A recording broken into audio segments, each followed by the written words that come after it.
ఎల్లప్పుడు దేవునికి చెదము. హల్లెలూయా హల్లెలూయా హల్లెలూయా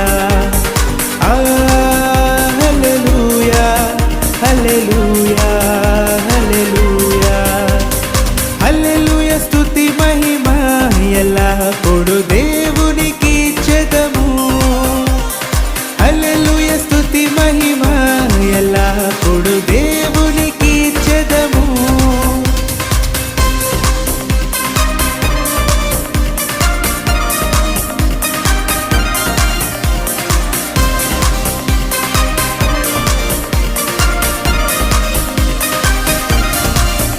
అల సైన్యములకు అధిపతి అయిన ఆ దేవుని స్తుతించెదము. అల సైన్యములకు అధిపతి అయిన ఆ